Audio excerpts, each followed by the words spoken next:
Bonjour tout le monde. Aujourd'hui, je vais vous montrer comment enduire vos plaques d'enfournement.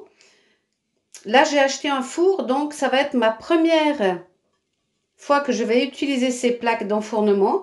Donc, je vais les enduire pour que si jamais de l'émail coule dessus, je puisse l'enlever facilement et que ça n'abîme pas mes plaques de cuisson.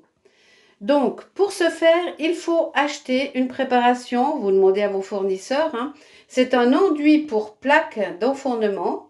Donc, c'est du kaolin mélangé à de l'alumine calciné.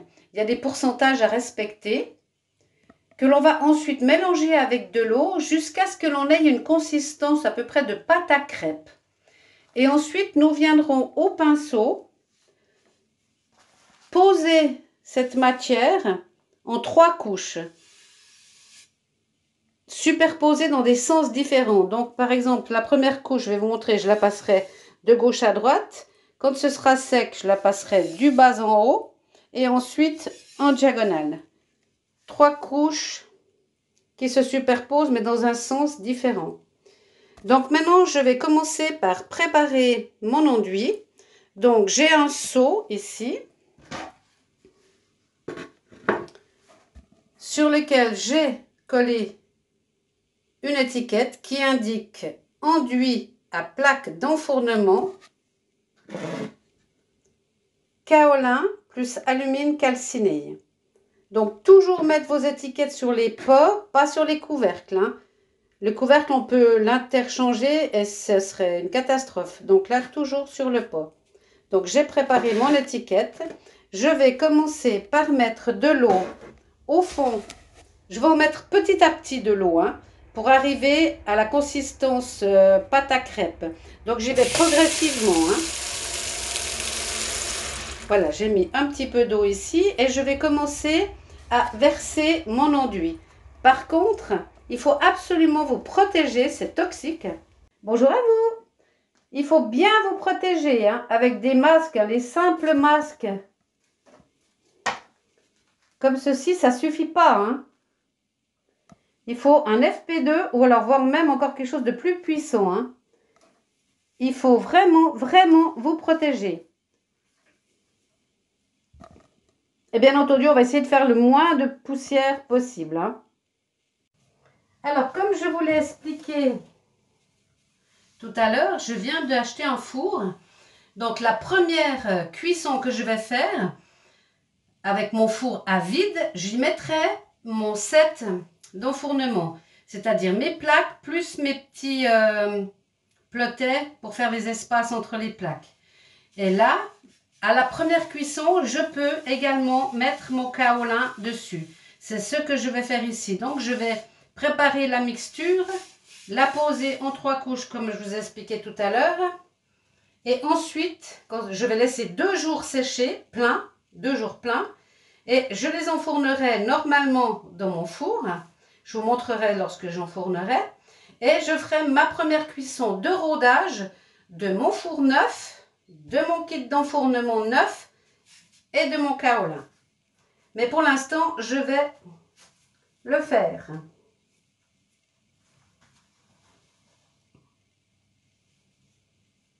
Donc, c'est parti. J'ai de l'eau là au fond. Je vais verser en pluie. Alors, je vais tenir ici en essayant de faire le moins de poussière possible.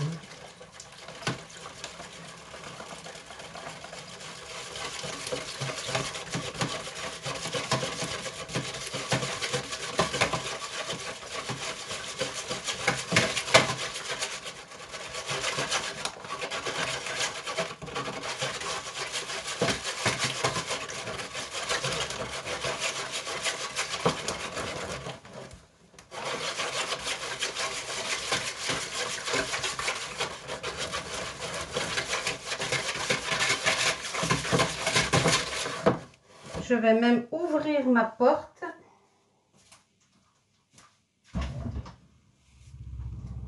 pour ventiler un maximum parce que je vois que ça fait quand même pas mal de poussière.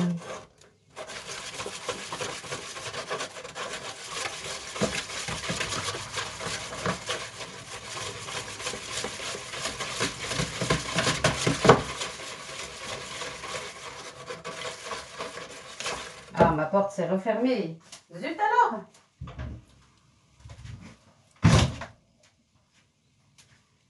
Voilà. Donc, je continue.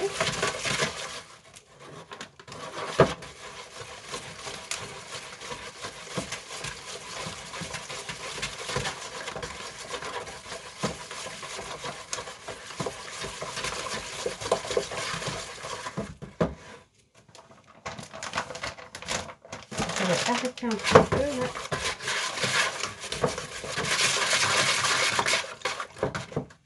Alors, dans le mélange ici, il y a un produit qui est beaucoup plus lourd, qui a une densité beaucoup plus importante que l'autre. Donc, à chaque fois que vous allez utiliser ce produit, il faut mélanger, mélanger, mélanger. Sinon, vous n'aurez qu'une partie du produit en haut, le plus léger, et le plus lourd en bas. Alors qu'il faut le mélange des deux.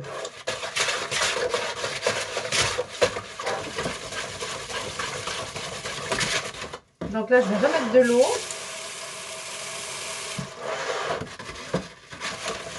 Donc, il faut vraiment le faire à mesure. Hein.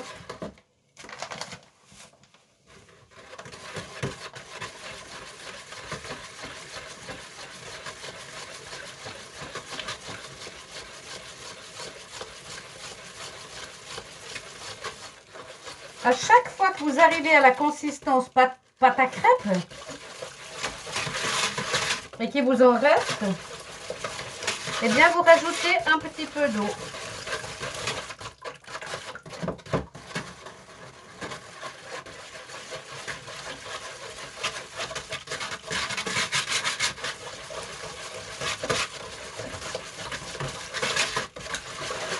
Là, je vais tout faire et je laisserai ça dans un endroit frais. Et quand j'aurai des morceaux qui seront partis, quand je gratterai s'il y a de l'émail qui coule dessus, je pourrai remettre une couche.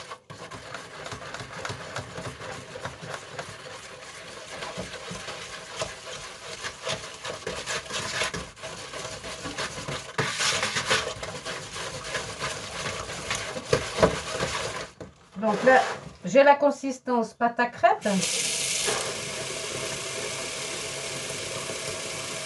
Comme il me reste pas mal, je peux rajouter de l'eau.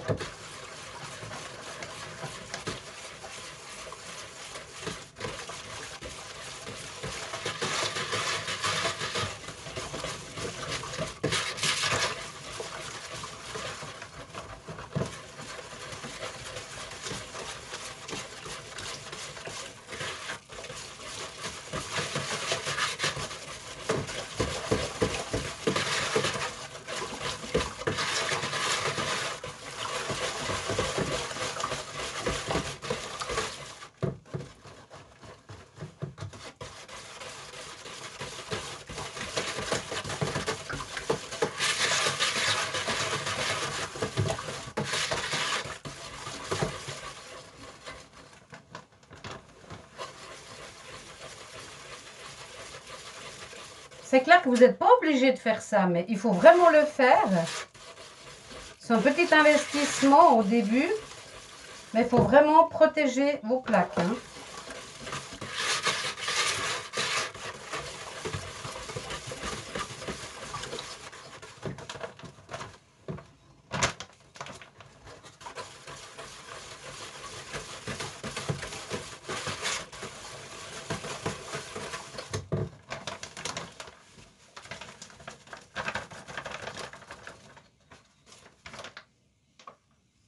Voilà.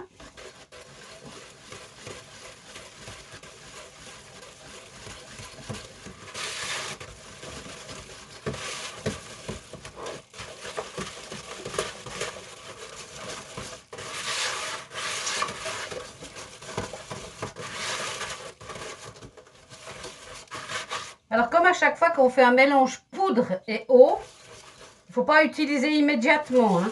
Il faut laisser le temps à toutes les matières de s'adapter les unes aux autres. Hein.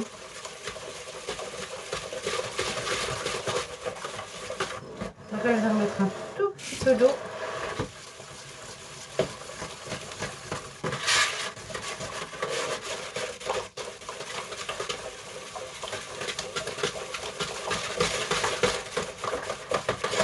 Voilà, là que j'ai une jolie consistance pâte à crêpes.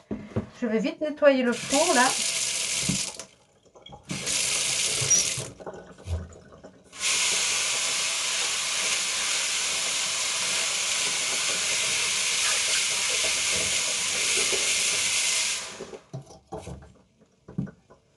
Voilà, donc je vais vous montrer la consistance.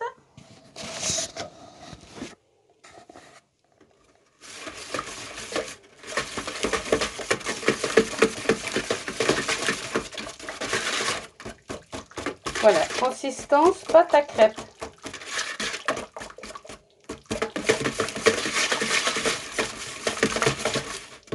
Alors maintenant, je vais laisser, je pense, une bonne grosse demi-heure. Et ensuite, je viendrai de nouveau bien mélanger. Et j'appliquerai à l'aide d'un pinceau plat une couche dans ce sens. Ensuite, une couche dans ce sens et une en diagonale. Il faut 3 couches croisées. Hein, et je ferai mes 3 plaques. Voilà, donc là maintenant, je vais commencer à enduire mes plaques. Il faut que je prépare un endroit pour les reposer après pour qu'elles sèchent. Il faut que j'anticipe. Voilà, donc j'ai préparé mes 3 plaques. Je mélange bien et je viens tracer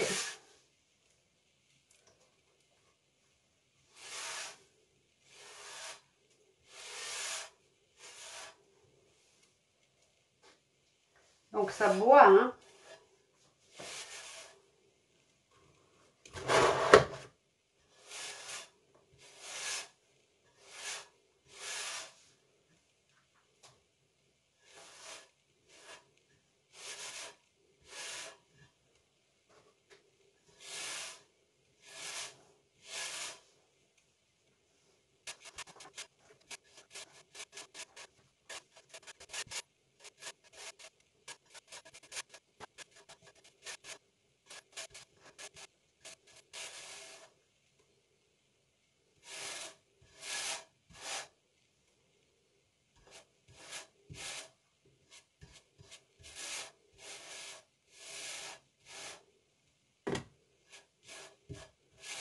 Voilà, donc là, j'ai ma première couche dans ce sens. Je vais le faire sur les autres.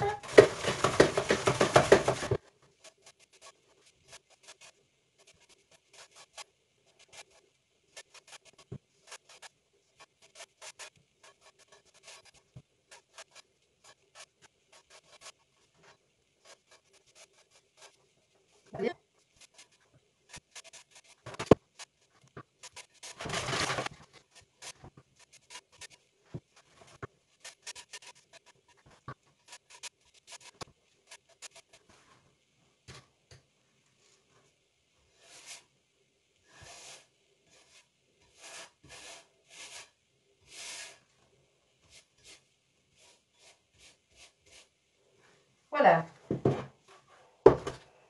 Donc là, j'ai déjà ma première couche. Je vais vous montrer à quoi ça ressemble. Ça sèche vite, hein, c'est un peu comme l'engobe. Hein.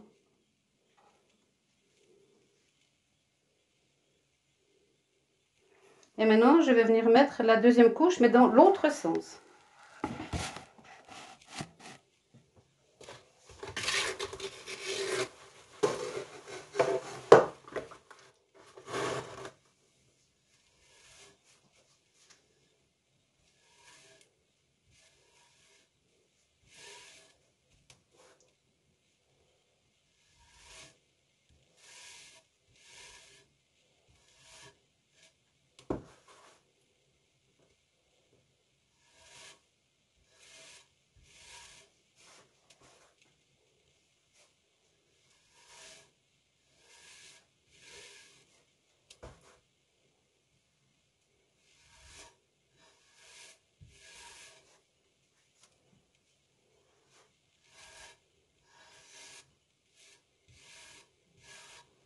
Voilà, ma deuxième couche. Et ainsi de suite, 3 couches.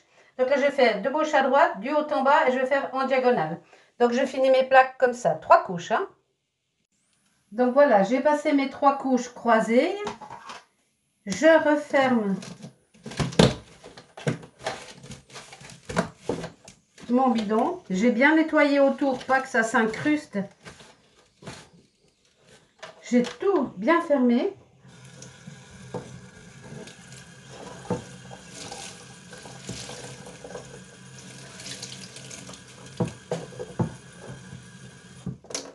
Je viens laver.